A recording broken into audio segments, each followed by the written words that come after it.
Naomi's in more previously on Lost than actual episodes that she's in the show. Oceanic Airlines 5815. I'm Sayid Jarrah, one of the Oceanic Six. Well, so that was all to murder that guy. He has a thing for blondes, I think. Do I? How could he move on from Shannon? Disgraceful. I would like the record to show that I did not bring her up yet again. You brought her up positively. Well, he's moved on from her because she's lying like 5 feet under the ground right now. So, and she was completely useless. Okay. I think you need to let it go, Elsa. I was thinking that when she said... No, I was going to make the joke later.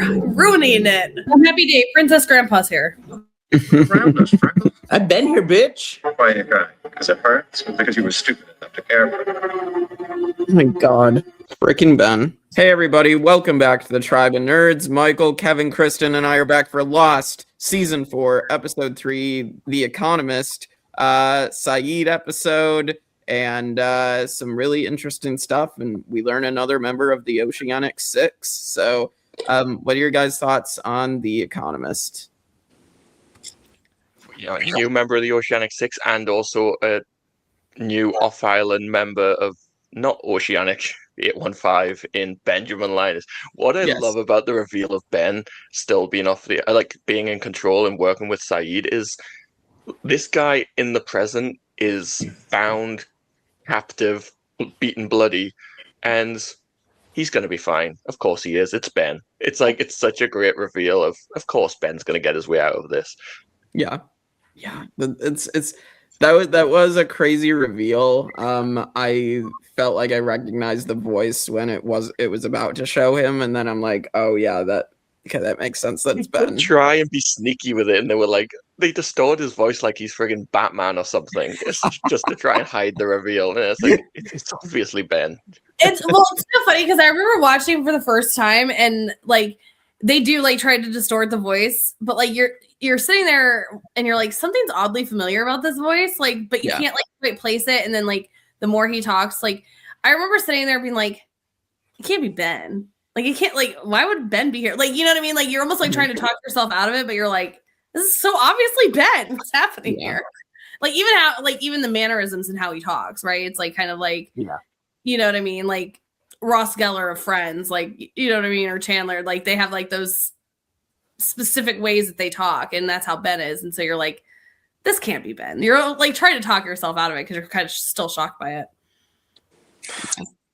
No, I think back in 2008, whatever it was at this point, I think it was most surprising that like it was Sayid. Like if I knew, right, like I know like there's 6, right? So it's Jack and Kate. Like my next guess is not Sayid, right? Like I've been saying the whole time, we need to get Sun off the island. Like I'm waiting for Sun. Like someone's waiting for Kate at home. I'm waiting for Sawyer, right? Like there was other people that I was like putting ahead that like I wasn't expecting Sayid to he wasn't in my short list of who I was predicting was in the Oceanic Six. Maybe it's Sayid that's waiting for Kate at home. That would be a twist. Oh my gosh, right? That would be fun. That'd be fun. So I have a couple fun facts for us before we really dive into this episode. Much like poor Michael with all of the errors when it came to England, there were several errors when they were trying to predict Berlin. Lots of things that were spelled wrong, again, like of the whole honor and things of that you will. But yeah, there were too many to list. But yes, they tried very hard to make Berlin. I mean, to make Hawaii look like Berlin, yeah. Yeah. I mean, they have to do with what they've got, but like, yeah, there are certain things like the main one that we talked about with Michael was the honor. Like that's easy to fix. Like that's something you can't like. So there are just a lot of things with Berlin. Not was like a silly mistake. Yeah. Yeah. I will say I was going to point out. Like I know they. I don't know what the mistakes are because I don't know Germany as well as anything else. But I am always impressed by how well they do visually, at least. Like there's a scene where Saeed's walking through and they've got all the snow like on the bin and stuff, and I was like.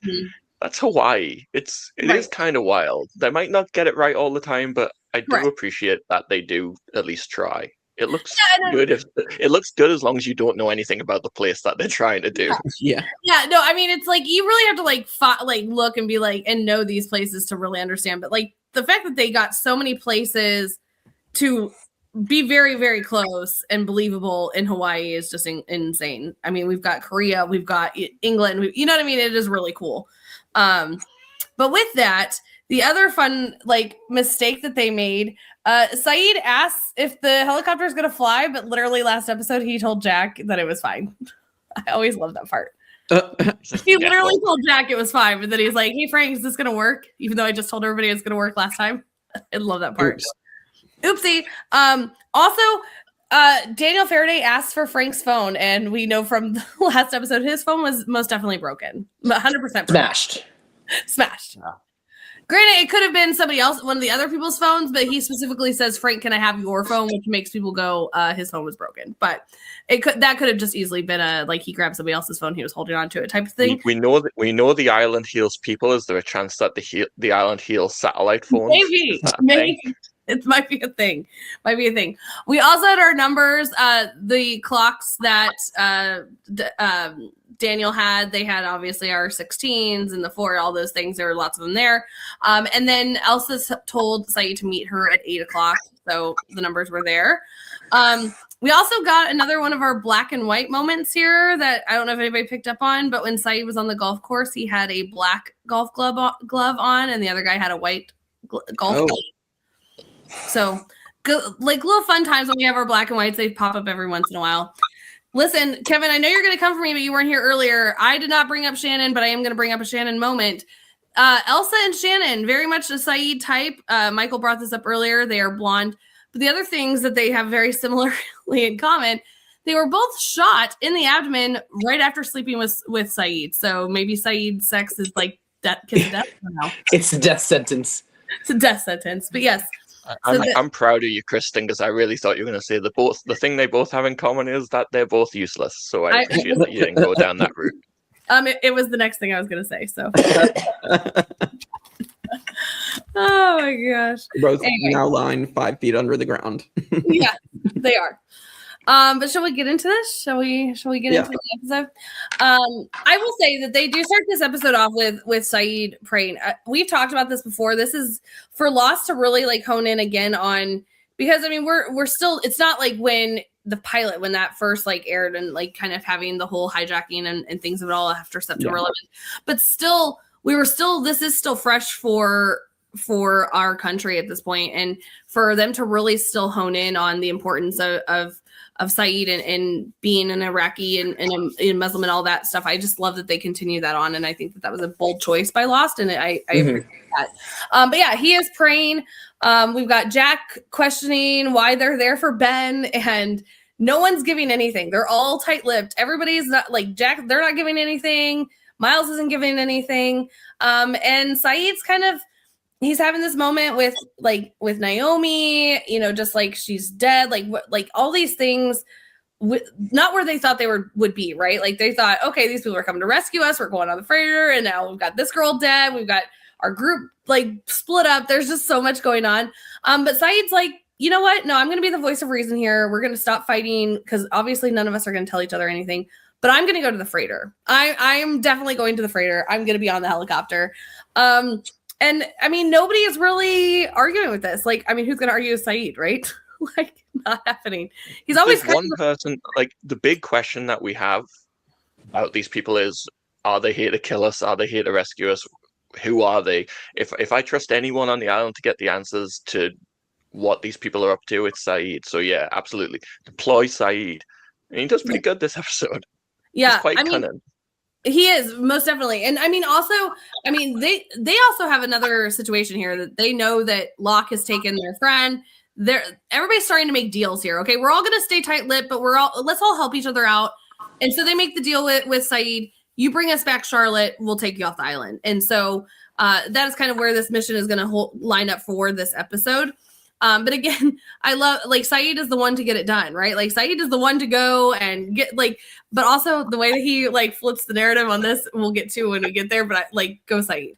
But that leads us into where we do get the confirmation that he is Oceanic Six. He is on this golf course. This person pulls up. He's like, you're the first person that I've seen out here. He's like, we're paying for it, like, so we know. And he's like, what do you do for a living? He's like, nothing. He's like, well, you have to have money, bro. Like, how did you like afford this like amazing golf course? He's like, well, I was in a plane crash and I got a lot of money. And he's like, I am the Oceanic Six. Like, the guy immediately, if you guys notice, gets nervous about this, which we don't really get much context to this of why, but like, he's like, oh, fancy that. Have a great day. Gotta go. But with that, I mean, because they were like having like a little moment. Let's make a bet. Like, let's do these things. And he immediately, once the Oceanic Six comes up, is like, abort mission. And Sayid's like, no, wait, let me get you that money, which is not money. It's a gunshot. You're welcome. See you later, buddy. But yeah, that's kind of our opening, that Sayid is killing people.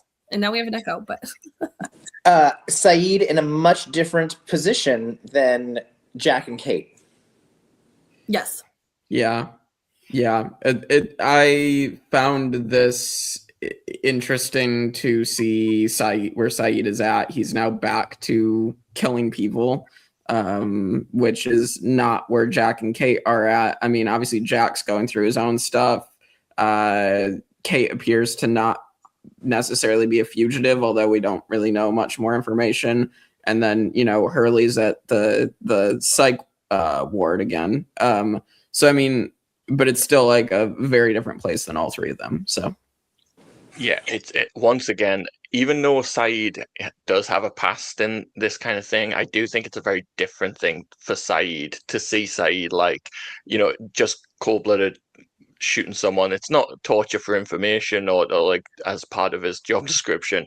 He's like this hitman. You should get the barcode tattooed on the back of his neck. Oh my God. But like all of these people, they are completely different how we've seen them on the island. Like Hurley, happy-go-lucky Hurley, everyone's favorite guy, is losing his mind. He's in a mental institution. Jack, the hero of the show, has a drinking problem and he's really struggling. And now Sayid. Kate is the only one. I always find it interesting that she seems okay. We haven't seen too much of her. We haven't seen too much of her, but she seems all right. Middle of the night, she drives to the airport. Her hair's done. Her makeup's off. Middle of the night, living her best life. Yeah, those three are all like back at their lowest points, right? Like Jack, fully alcoholic, which like we had seen some clues in some of the background, like, and we know Kristin had an alcohol problem, so like he's like fully there now. Sayid didn't he didn't want to torture anybody anymore. He didn't want to do that. And now he's like, beyond just torturing them, he is straight up hitmanning. And Hurley is like volunteering to be in the institution, right? Like bring me my padded cell. They're all at their like the worst versions of themselves, right? Before they were at the island. We've had 3 seasons of growth, and then we're seeing all this regression from all of these characters. Yeah, I do think that's an interesting direction to take.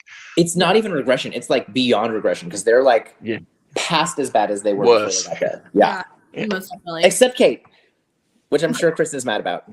Well, I mean, listen, there's time for it to be a shit show for Kate, other than her hair being great and her makeup on. But yeah, this also is like putting the like the countdown of like, well, that's 4. Yeah. Who are the other 2? Yeah. Oh man, that's interesting to think about who the other 2 might be. Judging by the fact that John Locke and Sawyer don't want to leave the island, so I'm not sure that it's them anymore. I wasn't sure that it was going to be John Locke anyway, but Sawyer, I maybe had like thoughts that it could be him, but now I'm not so sure that it would make sense for it to be him. So Desmond, I would think maybe would be another one of them, based on he wants to go back and see Penny. So also, what I do find interesting is how they play this in this season. So we know Kate gets off the island. She's one of the Oceanic Six. She has now decided to stay at the barracks with Sayid. So it's how they split these characters up, where you go, wait, how do these people all end up? They're all separated. I think it's really well done. Most definitely. We also get, I mean, in this moment too, like in this is obviously after the after the golf course, if you will. There were arguments that the producers ended up debunking that the golf course was after the Berlin situation, but that was debunked by producers, so that was out there. But he does meet Elsa here. Let it go, but she's here, and they kind of have this like chance encounter, this meet cute, if you will, which we find out later was both set up by both of them. This is very much the Mr. and Mrs. Smith of it all. Yes. Very, very much so. But he also, after he leaves with Elsa, he says, "I've made contact," and then drops the phone. So we know that this is obviously a plan for Sayid. We're going to find out later that it was also the plan for Elsa as well. But yeah. Going back to the island, we have Sayid and Jack. They're making their plans. What are we going to, we got to figure this out. Sayid's like, "I'm on it. Don't you worry." We have the other group. Sawyer is like, "All right, need you to tell me who's on the boat." And Locke's like, "He's not going to tell you anything." He's like, this is the moment Sawyer kind of is like going back to his Sawyer ways. He's like, "Well, let's shoot him in the one toe and send that little piggy to the market." Like he is all, then we'll get the roast beef when he doesn't answer. But yeah, even then he's like, "Well, no, then we'll have to carry him. I'm not doing that." Like they respect how unfazed Ben is. He's completely unfazed. Sawyer is talking about shooting him in the toes, and he's just walking behind like, "Yeah, okay. Whatever. Take a toe. Do what you gotta do. Take a toe. I ain't telling you anything." But they were walking because they were going to find the cabin, which there's no cabin. There's no cabin there at all. I like that Hurley's like, "It could be somewhere else." And he's like, "No, it was here." And Ben, of course, is like, Locke needs somebody to tell him what to do, just to get under Locke's skin a little bit. I mean, we've got Claire like, do we have a plan? Because I got to feed this baby. Like, what's happening here? There's a lot of things going on. But yeah, this is like the definitive confirmation that this cabin is moving. We do see the string or whatever it is that was around the cabin when they went there in the season 3 episode Ben and Locke, and it certainly isn't in there anymore. So we have a teleporting cabin. I mean, we've got Ghostbusters. What's a teleporting cabin? Yeah, we have a smoke monster. We have polar bears. It's fine. We have imaginary friends, imaginary horses, unkillable man in an eye patch. Yeah. Yeah. One thing I will say that this is a kind of a big thing for this group here is that Hurley starts to question, like, what are we doing here with Charlotte? Like, why can't we just let this poor girl go? And I didn't sign up for like taking hostages. This is kind of like, I'm not getting down with this plan. And Locke like doubles down. He's like, "I'm the leader here. You're going to listen to me. This is my decision." And like, which leads us to what's going to happen later with the whole trickery of it. But we do start to see some like, is this the right way to go? We have people starting to question on both sides here a little bit, you know? And so, Jack also has the plan with Kate as they're there. And she's like, "Sucks, huh? Now you know what it's like to be me because you get told you're not allowed to go." And he's like, "All right, so I'll wait 20 minutes and follow him later." Like he like sticks it to her a little bit because of the hunting party. But yeah, I mean, he's like, "I think you should go." And she's like, "Wait, do you not trust Sayid?" And he's like, "Wrong person. Get on the same wavelength here. We're not trusting the right person here." But with that, Miles and Sayid have also a moment here as they're heading off here. And he's like, "Well, tell me how your beautiful family split up." And he's like, "Well, are you guys going to kill us or are you here to save us?" And he's like, "Which side are you on?" And he's like, "I'll let you know when I decide." So we still know that Sayid, he's not on board with either side. He is, again, the voice of reason that we keep seeing with Sayid of being like, "I came over here for this part, like to like check the situation out. But that doesn't mean that I'm 100% believing this. I need to do my own like research and figure this out." And I love that about Sayid. I just love that he's always the voice of reason.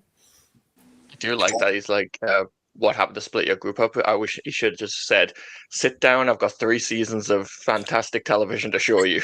Right, like, time for a box set." It is funny that like that is kind of what the split is, but also then you have people like Rose who is just like, "I'm not going with him," right? Like you have Hurley who's like, "Listen, I believe Charlie. Like I'm not right. I like Jack, but like there's a lot of layers of why people actually chose what they chose." Yeah, it's not as black and white, if you will. Right. Yeah. Yeah. I was saying like onions, like many layers. Yes. Okay, Shrek. Does that make me donkey? You are a jackass, so it makes sense. You're welcome. You're welcome for the setup, Kristen. You're welcome. I just had to take it. I don't know what to tell you. With that, also, we get back to this like flash forward, if you will, with Sayid and Elsa. They've obviously been spending some time together. They're going to the opera. Sayid is kind of trying to be stealthy here. She's like, I'm leaving the beeper at home. Who cares? He's like, no, you should bring that because I kind of need that. But she also starts questioning. She's like, thought you were leaving in a week. And he's like, well, about that, your guy hasn't messaged and like you're waiting for me to get that message. Anyway, all these things. But she does do the whole like girl of it all of like, thought it would be me. No. I mean, it is you, but no. It is you, yeah. Right. Not for the reasons you might be thinking, but yeah, it's definitely about her. Can we talk about how like suave and like sexy Sayid is off the island? He's like this like we absolutely can, yes. Yeah, he looks so good off island. It's like off island hitman life really suits Sayid. Yeah. He's found like his niche. Yeah, combing his hair back and yeah, like he really looks very suave. I will be the oddball out. I think he is not hot off the island. I think he is very much hot on the island, but not off the island. I think he's hot in both. I definitely always like when it first aired, my friend and I, Michelle from high school, I was like, he is so ugly. She's like, shut your mouth. And I'm like, I preferred island. I prefer the curly hair, but yeah, I it's like kind of just like the like messy, like hot, you know, this whole like I don't see Sayid as a put together type of guy, but that's just me. Anyway, moving on. Plus, I also prefer Sawyer. It's fine. With that, we do have right. He doesn't have enough of a Southern accent and nicknames, so correct. He's not my type of guy anyway. With that, we go back to kind of our group that's there at the helicopter. And this is where Daniel, he's acting weird. He's like grabbing stuff. I love that they're all just like looking at him, and Frank's like, he's a weirdo. I don't know what to tell you. Like I have no words for you. He does this stuff. I also like that he says most of the stuff he says goes right over my head, and the rest of it goes even further over my head. Like he's like, there's no figuring this out. But he is. I remember, like, I think Daniel is one of the characters in the show. I remember the first time I was watching it where he's a character that immediately became someone I really love. Like this episode alone, I was like, this is someone that he's completely unique, but everything he does in this episode, I was all about, trying to tie threads together. And I was like, I feel like Daniel's someone that's going to help us with that. He's doing experiments. Like, that's helpful to us. We've got too many questions. We need someone that seems to be trying to work out what the hell's going on. He's doing science, and he's got the test tubes and the beakers, and he is. The only negative I'll say about Daniel is you need to turn the volume right up because he decides to whisper every single line that he says in the show where you're like... He whispers, and it's always very, very like, uh-oh, I have to reveal this thing. Like... Doomsday. Through it. I mean, if he speaks any louder, he might start crying again, so... True. It's true. But his experiment is because he needs Frank's phone, he needs to call Regina at the freighter. And she's going to send off this pylon to this beacon, and she's counting it down. She's like 20 feet, like all these things. And he's like, where? Did you send it to the right one? Like, did you mess this up? But she's like, it's there. And he's like, no, it's not. I'm sitting right here. And we've got nothing. We've absolutely got nothing. Which is a little weird. Like, this is where we start to question things of like, why is the thing showing that it's there, but it's not? So this is where we start to, and then of course we're going to get the reveal here in a second. But in between that time, which is why they're showing us that this little difference in time is they do arrive at the barracks. So you got Kate and Miles and Locke. They do arrive at the barracks. It is Ghost Town Central up in there, and they do hear some pounding. So they head towards it, and they find Hurley tied up. And of course, one of my favorite parts about this too is when they pull him out. He's talking miles a minute, and of course, Miles is like, Tubby, like, let's go. He's like, great, the freighter sent us another Sawyer. Yeah, that was a good line. I love it. Sawyer just stopped treating him like that. Like they just became friends, and he was finally getting some respect. And then they sent another Sawyer-esque character that's gonna rip the piss out of him all the time. It is funny. It is really funny. But yeah, he's got this whole, he's like, Locke's completely lost it. I don't even know. Like this, we don't know. They left me here. They've got this girl hostage. Like, Miles, are you guys here to save us? Or like, what's going on? And he's like, Miles, like, little like devious. Like, I don't know yet. Okay, Miles, you're not helping your case right now, but okay. But going back to Daniel, this is when now this little thingy shows up. And there's a massive time difference that we see, like his clock versus the clock on the thing. And we've got about, I think it's like 30 something minutes. Yeah, she said 30 something minutes. Yeah. So where did it go? Jake, do you have any thoughts on this? Like why, what's happening? I was trying to figure out what was being sent and then like how the show framed it.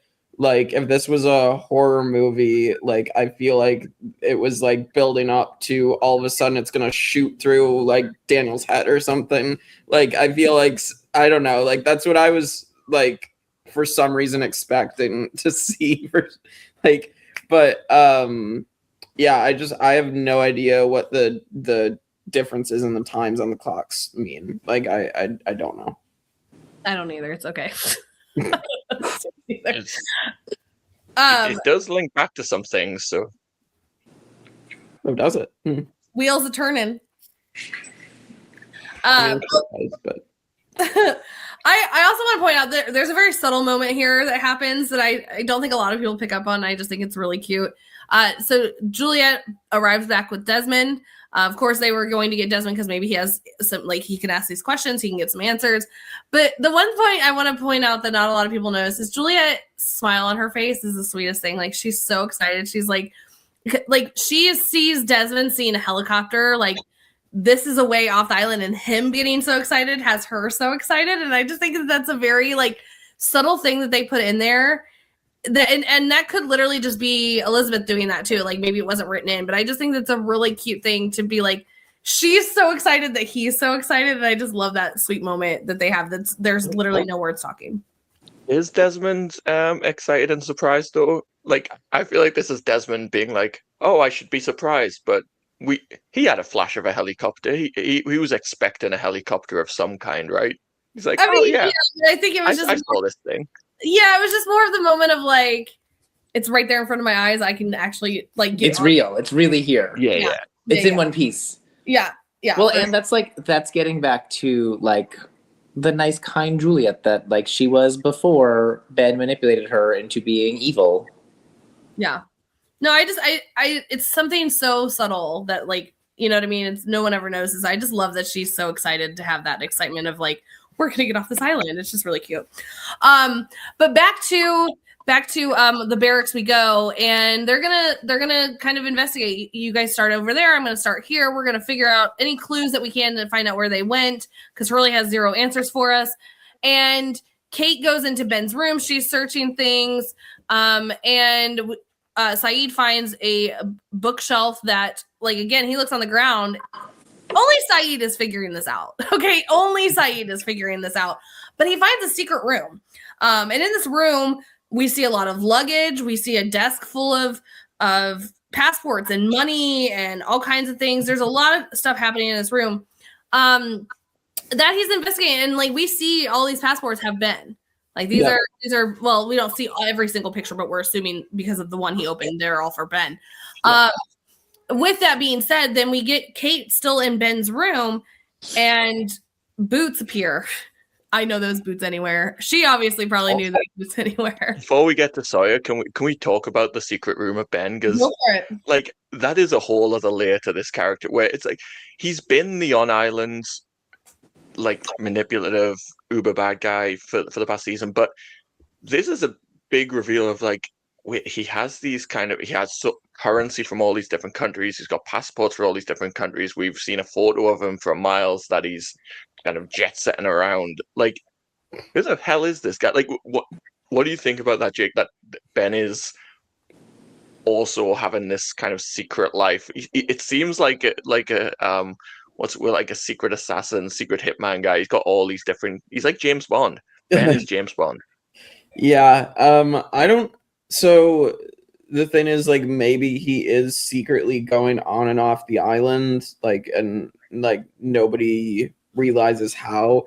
But I guess that's my thought when I see all these passports and money, is that somehow he knows how to leave the island, I guess. So that was my thought, but it's interesting, another like secret that we haven't known about since we've known this character. So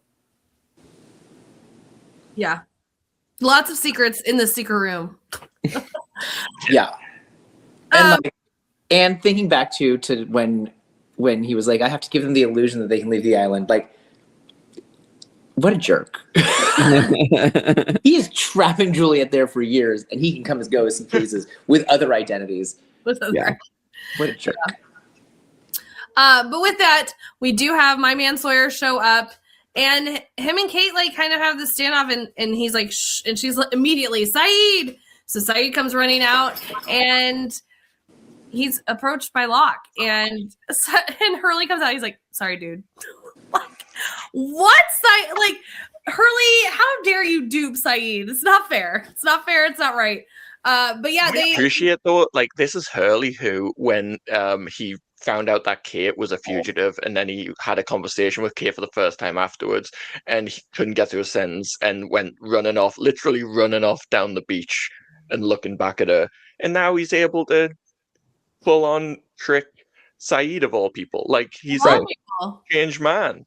Look at him go. Look at him go. The leadership of Locke has changed Hurley for the better. Well done. Good job, Locke. Way to go. So proud of you. With that, though, we do have this moment where Sawyer and Kate are talking, and she's like, why did you choose Locke? He's like, why'd you choose Jack? Like, they're completely questioning each other on this, because, again, Sawyer has reason. Kate, why do you want off this island? You're going into handcuffs. Like, you are a fugitive. Like, I don't understand why you even chose to go that route. And she's like, Jack's going to get us off this island. He's like, why do you want to get off the island? She's like, well, why do you? He's like, I mean, hello, running water. We've got the hamster wheel. We got all this stuff. And she's like, how long are we going to play house? Why are we questioning this, Kate? I am playing house with Sawyer. We all know this. But Kate, stop questioning it. Just do it. Just do it. With that, I do think it's kind of tragic in a way that Sawyer, I think, is someone that recognizes that he really doesn't have much, and that his life, as much as he's not wanted to admit it, he has been changed for the better, and this island has given him a life that he didn't think he could have. And the fact that he's willing to stay here, and that he sees that he has more potential just living on this island, it is kind of sad. Like that he feels like maybe the real world just isn't for him anymore. Yeah, no, 100%. But we do have, I mean, they of course lock Sayid up, but Locke comes and brings him iced tea. Love it. Like, Ben's over there like, I'm thirsty too. Ben, we don't care. But he does reveal to Sayid that he's like, oh, well, you don't need to worry about that. Ben's got a personality. And he's like, who? He's like, I'm not telling. Like, it's a secret. It's a secret. Secret. But like Sayid does talk to Locke, and he's like, I'm gonna go over there, I'm gonna figure this out, because like I'm still on the fence here, and I just need to bring Charlotte. And he's like, I'm not giving you Charlotte for nothing. He's like, you misunderstood me. Why? I didn't say we were gonna do this for nothing. Which is why, again, we have Sayid in his moments of just like always being clarity and thinking 10 steps ahead, and being, again, the voice of reason here. But that does send us into, go ahead. We also mentioned there's also like a wonderful foreshadowing moment in this scene where we find out about Ben's secret, and Sayid says, forgive me, but the day I start trusting him is the day I'll have sold my soul. Yes. And obviously we are going to get to the end of this episode where maybe Sayid has sold his soul. Yeah, that noticing that line now after seeing the ending of the episode is really cool. Yeah, it's like a fun little like mid-episode thing to tease you where we're going to be going. Little did we know. But going back to Elsa and Sayid, they do the sexuals. They have their little sexuals, and he's like, you know what? No more secrets. What do you want to know? Well, guess what? The beeper beeps. Like, they've like said that they are in love with one another. This is the moment. But guess what? Just like every good boss, they ruin everything. And the beeper beeps. And he's like, ignore it. Like, it's fine. And she's like, no, I can't do it. And he's like, well, about that, I'm also going to need you to leave. I'm going to need you to leave Berlin. There's going to be lots of questions. Things aren't going to go your way. Like all these things. And she's like, the hell are you talking about? He also kind of insinuates like, yeah, hi, my job that I didn't want to tell you about. It's to kill your person. And she loses it. She is very upset. She's like, you don't even know him. Like all these things, like, how dare you? Like, why would you kill this person? She's got running water happening. He's like, I'm sorry. Like, don't hate me. We love each other. We just said that. I'll find you in another life, brother. You know, all those moments. And she comes out and shoots him. She's like, bet she didn't see that one coming. And she calls the boss and she's like, yeah, I never saw it coming. I've shot him. No, I didn't kill him. Why didn't I kill him? Oh, you want me to bring him to you? Like, they have all these plans here. And this is where we were talking about the whole Mr. and Mrs. Smith of it all, is that they were after each other and didn't even know, you know, so well, she knew it. He did not, but you know, the whole thing. And I like that Sayid, again, proving that Sayid is always thinking. He's always got that rational brain working. He's like, I'm in trouble here. And he hears this conversation happening. And so to distract her, he throws the glass at the mirror so that he has time to grab the gun, which he does. And she comes out and she shoots him, or he shoots her.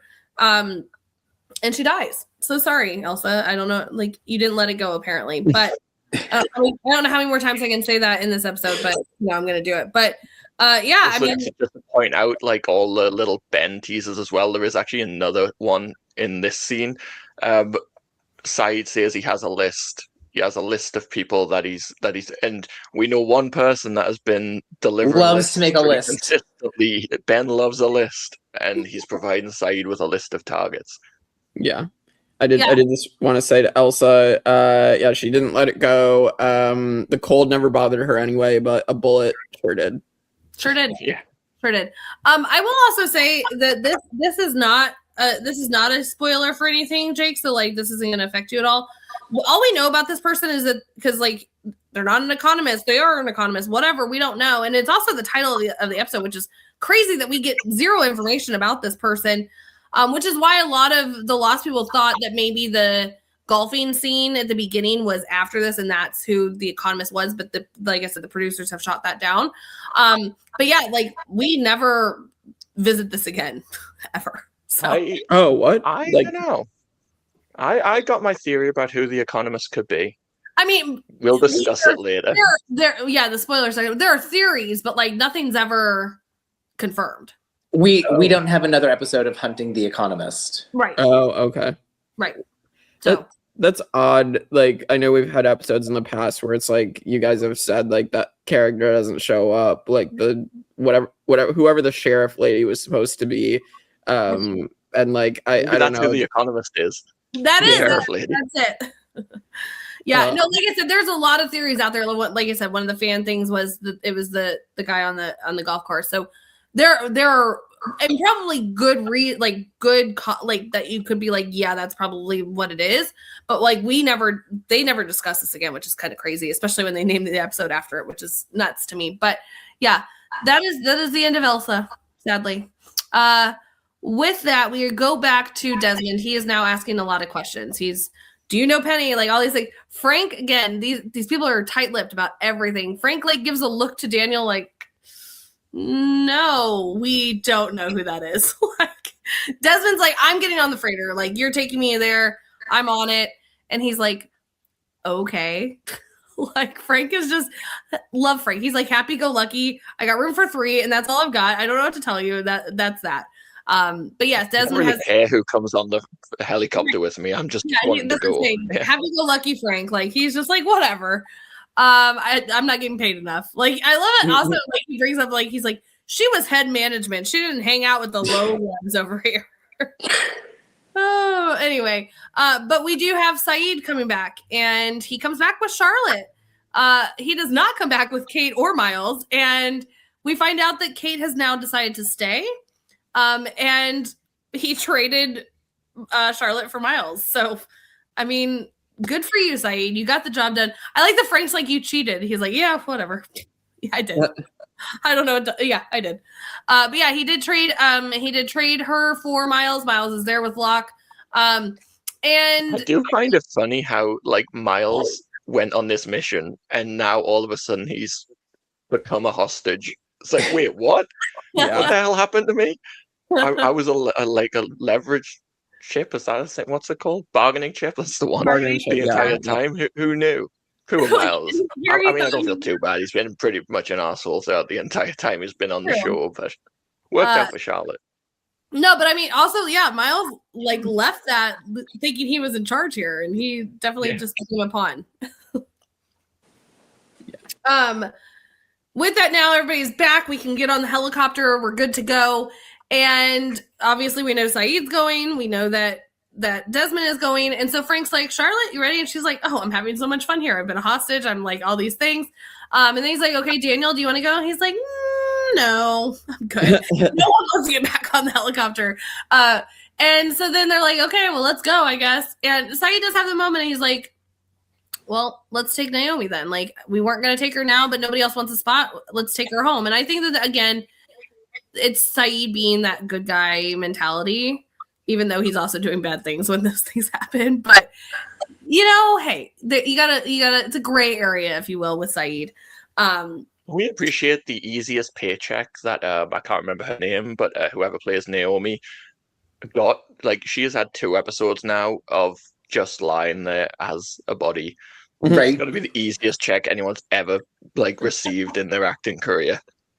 Well, you pointed out she's been in the previously on more so than she was on the actual Yeah. show. A lot of royalty payments. She had a couple episodes in last season. Although she was also not doing much for some, like she was speaking in tongues. But yeah, she was hit by a branch and injured. She never recovered from that, and then she finally had something to do, and then she got stabbed in the back, and she's been a corpse ever since. It's been a rough ride for Naomi. Poor Naomi. With that, they are getting ready to load onto the helicopter, and Daniel has one very specific, do not mess this up, to Frank. Stay on the bearing, no matter what. Like, stay on the bearing. Which, I mean, we've seen like this 30-minute difference here. We know that the island's very strange. So obviously Daniel's a little concerned about this because it's a miracle we got here. We all started to crash, like all these things. Stay on this bearing. Like do it. They also told Michael when he took Walt to stay on a specific bearing. Yep. And when Juliet came on the submarine, they knocked her out, and they were like, it's not a great ride. So interesting. Getting to the island seems to have some kind of very specific difficulty. Definitely. For sure. But we do see this moment where they leave the island. Like, Sayid is up in the air, Desmond is up in the air. Like, this moment always gets me because I'm like, they're actually getting off this island here. Like, especially think about Desmond. He's been here for a very long time. Yeah. This is the moment of them being like, I am literally not touching the island anymore. Like, I am in the air. I'm leaving. I am over the ocean. This is beautiful. Like, I'll always get kind of a little emotional of them thinking of like their feelings of actually getting out of here. And it's just really, really sweet. But then that leads us to our flashback and ending of this episode where Sayid's at the vet. Sure. Yeah, we're at the vet to treat a gunshot wound. But this is where we were talking about earlier on, like, we got this distorted voice of like, she's dead. Like, what, you fell in love with her. You're so stupid, blah, blah, blah, all these things.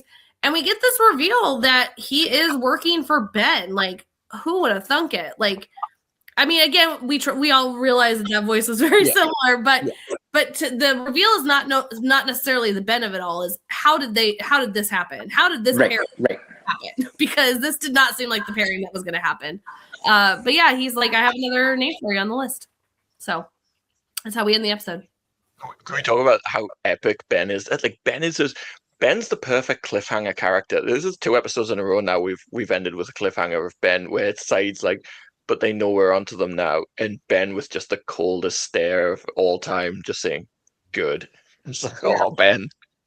It's delicious. Yeah, Ben is one of those characters that you just love to hate. Like he's so good. Like Michael Emerson is just so good. Like you really hate him, but like you love him too because he's so good. Like it's just one of those characters. Yeah, I'm very intrigued to find out like what Ben wants Sayid to accomplish for him. So what kind of deal was made?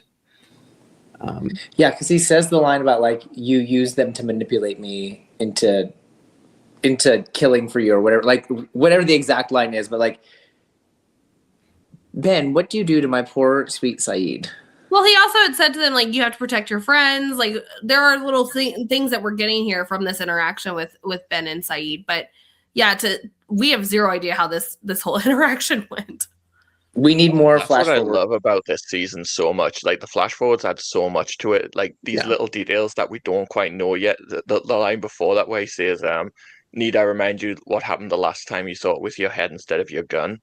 And it's like, oh, what happened there? Right. It's like right. there's so many little breadcrumbs where like 18-year-old me or whatever I was when this aired was just obsessed, like just peak obsessed with every little detail of this episode. I was like going over every second of a question and everything. There's so much to discuss. I love it. Yeah, I find the flash forwards like a little bit more intriguing because we're seeing, you know, what happens in the future and we're wondering what leads to it. How are they going to get there? Yeah. I really do. Like I loved what they did with the flashbacks, but I love that they were able to go, we have nothing else left to tell of these people. Right. But we had 3 seasons of it where we got so much information, you know what I mean? We got so much information where we start to really care about these characters. And so now we invested in the future that they're now showing. And you're like, how did this happen? We need to know, why is Sayid working with Ben? That's like horrible, you know? So I think that I love the fact that they were smart enough to realize we have to be done with flashbacks. Yeah. What could be different? Oh, we'll give them little pieces. They know that it's going to happen, but why did it happen? I just think that was brilliant. Yeah, they were running out of some ideas at certain points with certain characters, so it just made sense to go to flash forwards. So definitely. All right. Well, favorite, least favorite, and rankings. Let's kick it off. All right. Well, this is a Sayid episode, so I probably have to pick Sayid for favorite character. As much as it'd be funny to pick John Locke, but I will not pick John Locke. So Sayid, and then least favorite. Oh boy.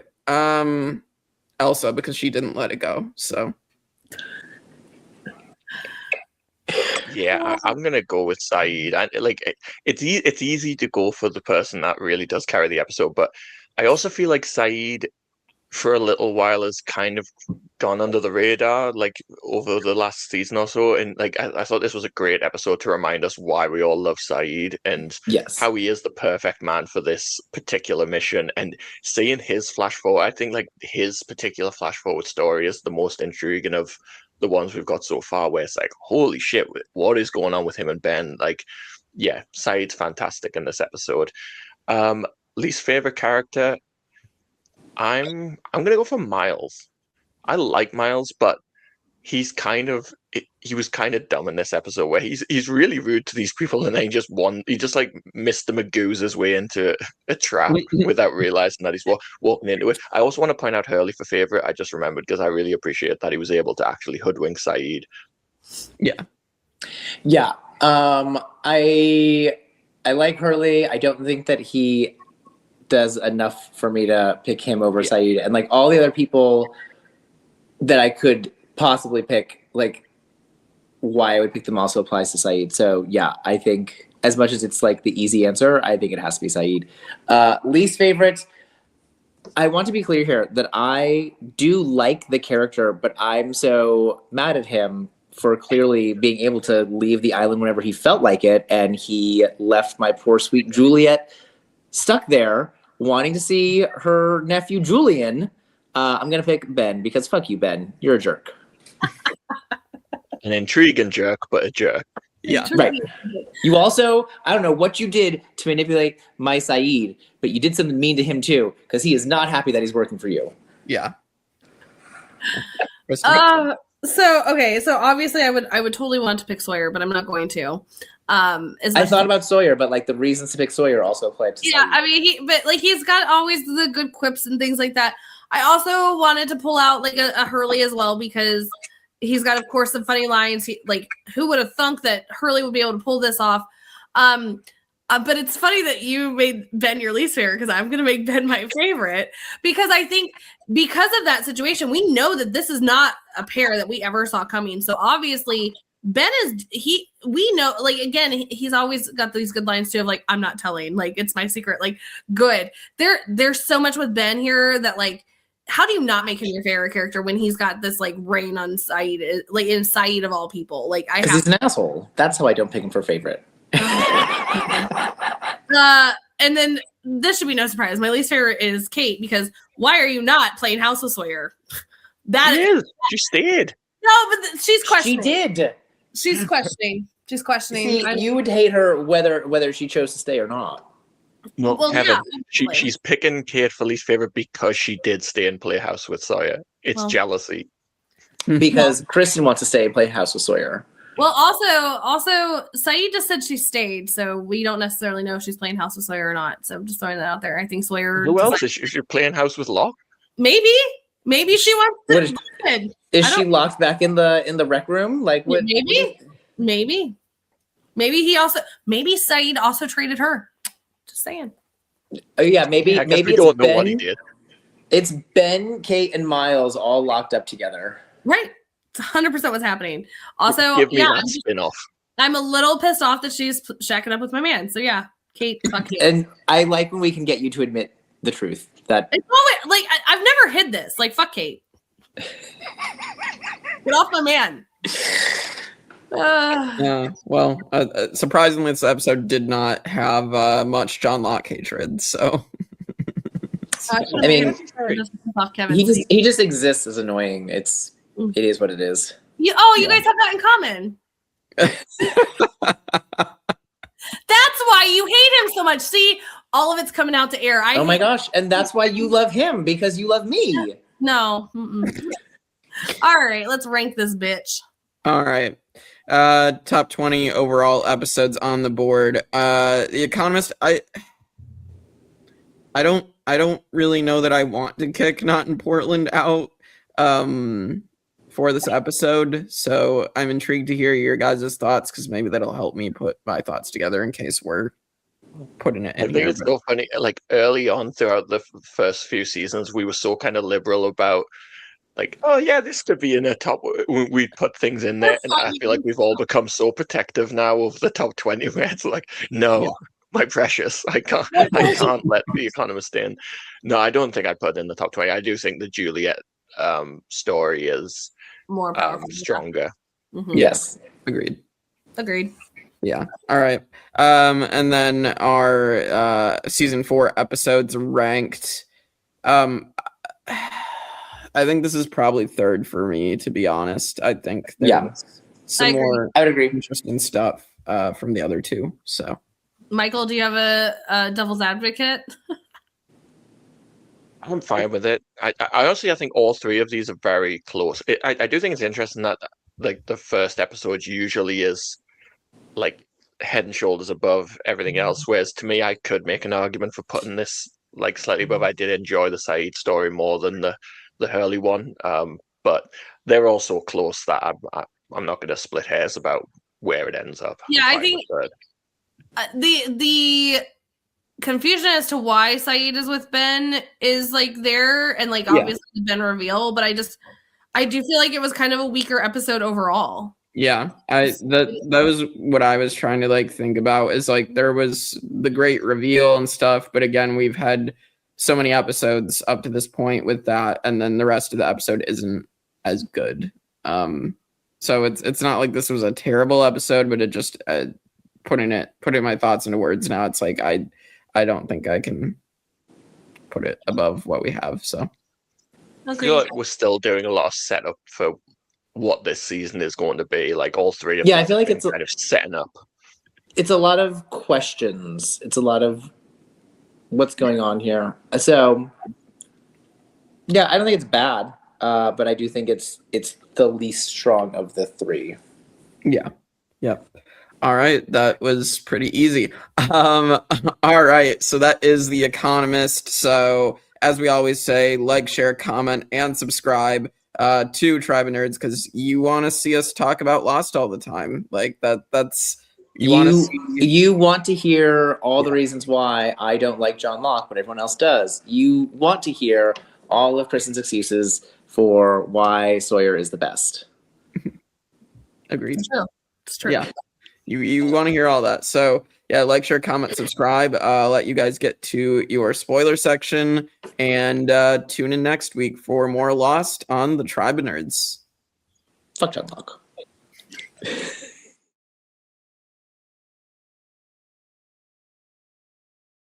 Hello, everyone. We are here for the Tribe of Nerds after Jake, the spoiler section of Lost. If you have not seen Lost in its entirety, now's your time to get out. Michael will count you down because we spoil everything from beginning to end. So get out while you can. Like, comment, subscribe on your way out. Goodbye. All right, time to spoil. Count you down. Actually, should I count them down from 108? You should. Actually, I really want you to do that. That's going to take 108, 107, 106. We'll be back in No? the 42, 23, 16, 15, 8, 4. Time's up. No.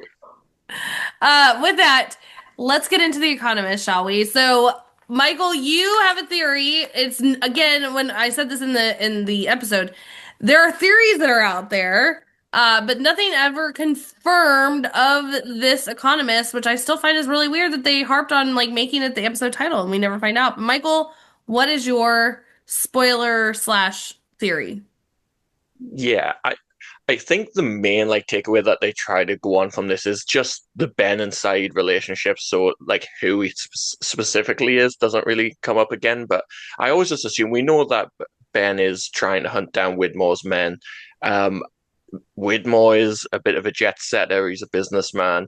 To me, it felt like it was Sayid going after the head honcho of Widmore himself. But we did discuss that Ben doesn't actually try to kill Widmore, at least not for a while. So maybe it's like a high up within the organization, maybe like a Matthew Abaddon we discussed. But like, Yeah, I think I always assumed it was Widmore. Because if Ben can't kill Widmore, he might be able to manipulate Sayid into killing him. It makes sense for me that Ben would want someone like Widmore out of the way.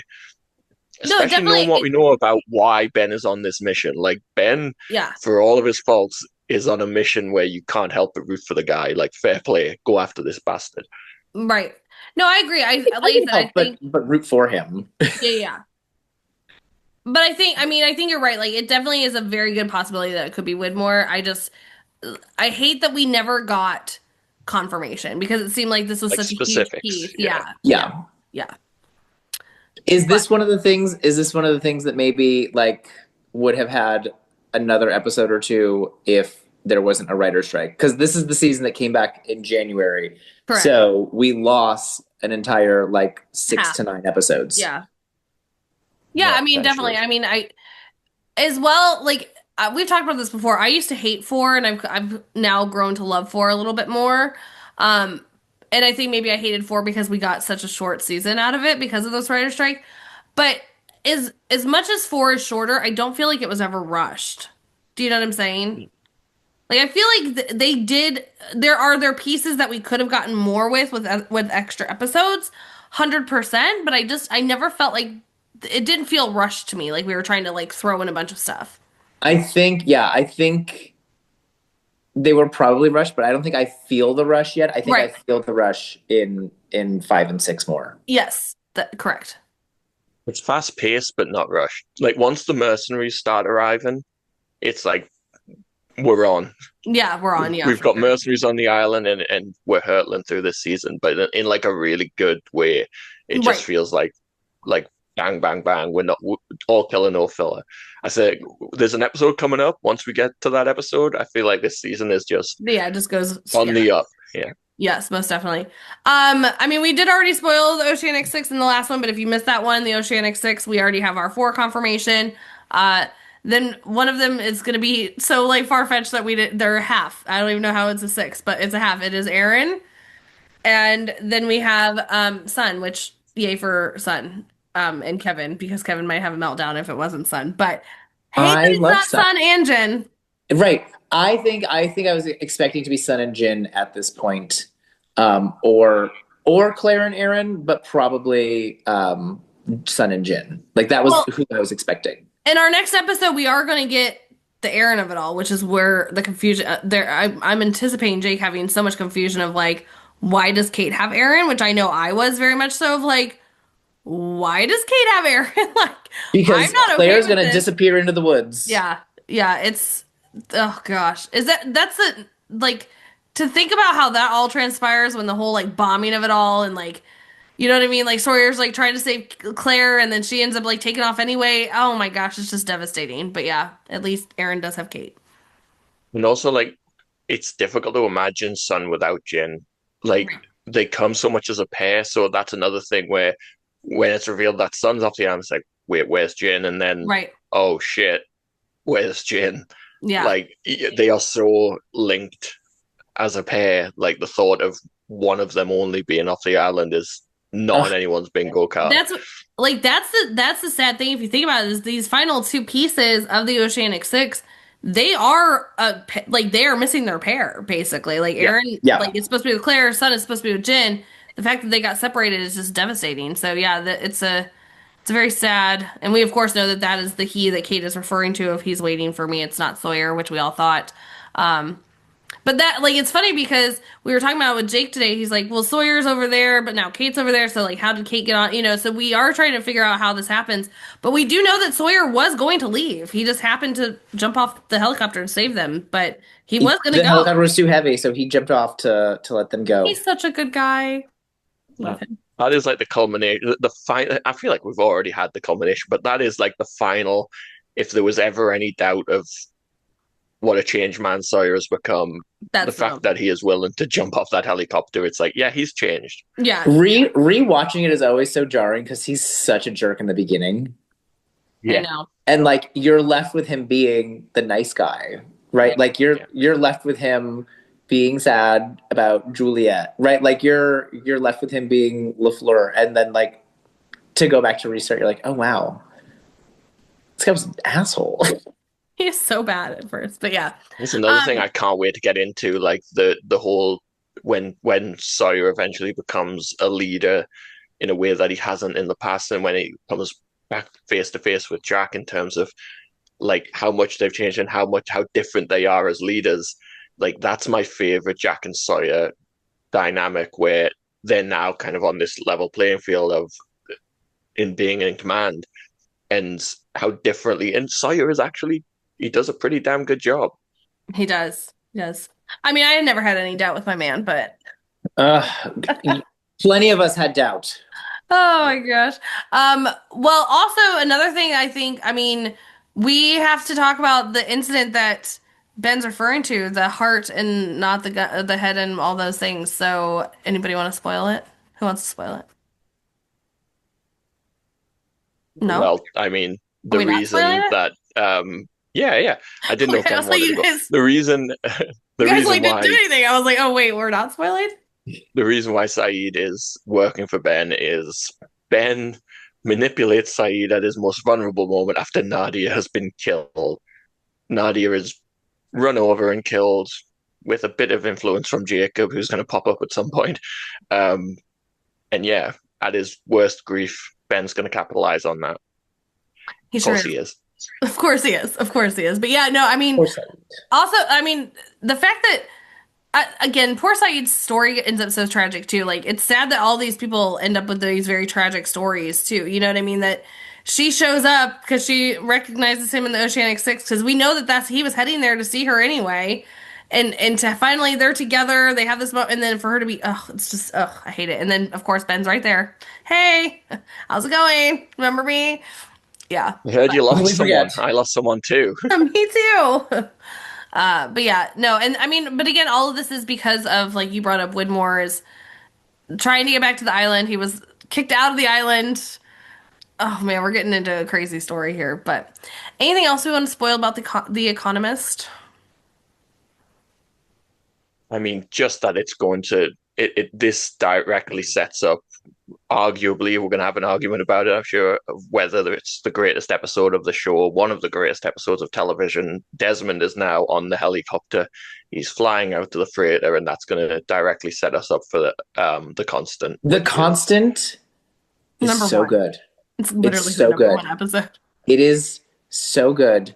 I'm just more mad we didn't think this clearly out enough to actually watch it on Christmas Eve. I'm a little mad that we didn't do this. It's fine. We're a bit late.